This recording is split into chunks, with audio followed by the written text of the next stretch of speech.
This is part of the discussion where I want to go into how you're going to make the case to your people of why you should be handling these assets. And I just want to make a couple of cases based on the files of RDS. Case number one we call maximizing return. This involved a utility company that, and like all utility companies, you're under regulations about what you can sell product at. You've got rules and procedures for the most part that you have to go through, accounting procedures, etc.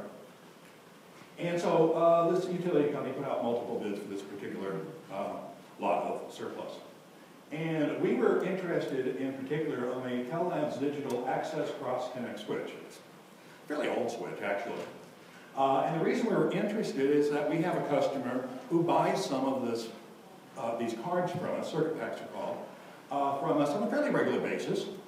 But in the secondary marketplace, we can find them relatively inexpensive, and we can sell them for decent margins. But we thought, hey, why not have some on the shelf?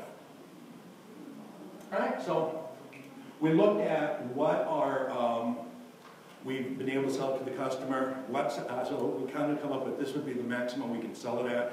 And then it's like, well, what can we buy it at? And how long is it going to be on our shelf? A couple of years maybe. And then it's kind of like, well, there's freight. So what are we going to finally offer on this product? So we made an offer, and we won. And then we started actively marketing the product. And we sold a few cards here and there. We weren't making our money back at this point by any means. We thought it was a 2-year process. But after 6 months, curiously enough, we found a company that, well, it wasn't a company, it was the Air Force, that they wanted to expand their existing Tellabs cross-connect switch. Now, I'll be honest with you, that doesn't happen every day that someone wants to expand an older switch. Mostly what we're talking about here has to do with getting these cards out and as they break down in service, using them as backup spares. It's called network spares. So to actually sell an entire switch, it's kind of rare. So, but they had no choice. They did not have much of a budget. The equivalent equipment was going to be something in the $10 to $11 million range, and they, as it turned out, only had a $150,000 budget. So, because we were dealing with the Air Force, it took about 6 months to consummate the entire deal. But here was the net result. We paid $1,500 for the unit. I thought we could sell it in 2 years for $15,000. We ended up selling it for $125,000. And the beauty about this is it was a 256 port switch. No one needs to know what that means. And we sold them half of it. So we still have another half that they decide to expand at the Air Force again. Okay, case study number 2.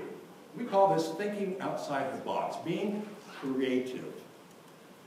Another utility company, same type of situations, putting out multiple bids. Now, however, their IT manager, he understands that consignment could work out best, but you're supposed to put out these multiple bids, supposed to get the best bid. Well, does the best bid have to be the highest bid? Show of hands.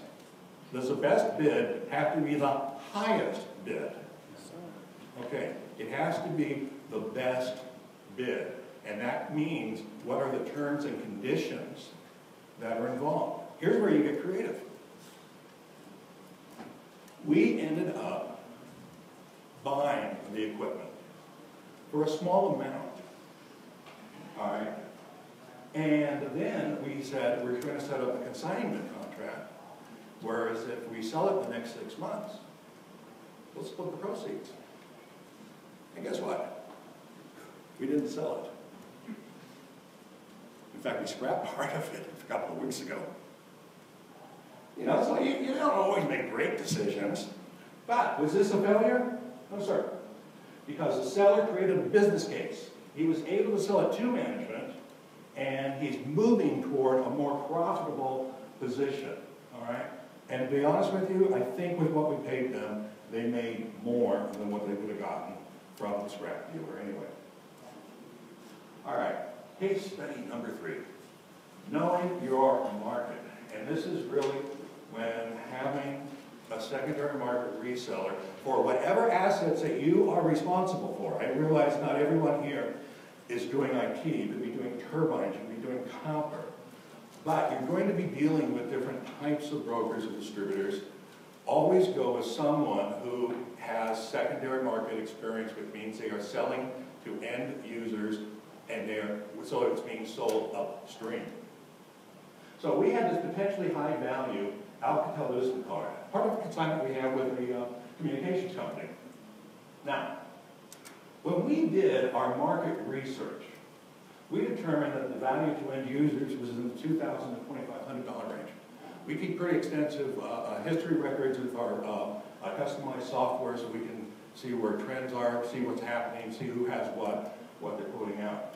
What we also did was, we went to other secondary market resellers and said, hey, we have a couple of these. You interested? Say, yeah.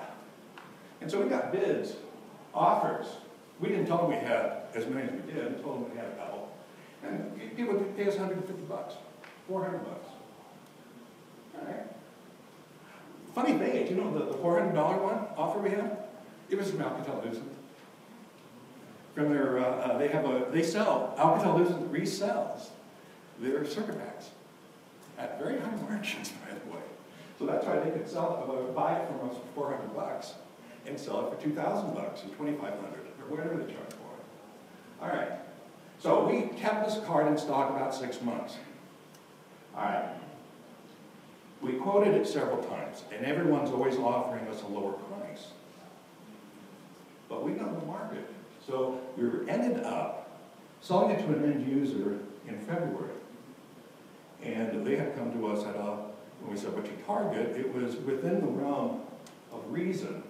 It was under the $2,000, but we were able to work a deal to get it up in value. So the result was, we knew the market, we were willing to wait because we had a market advantage.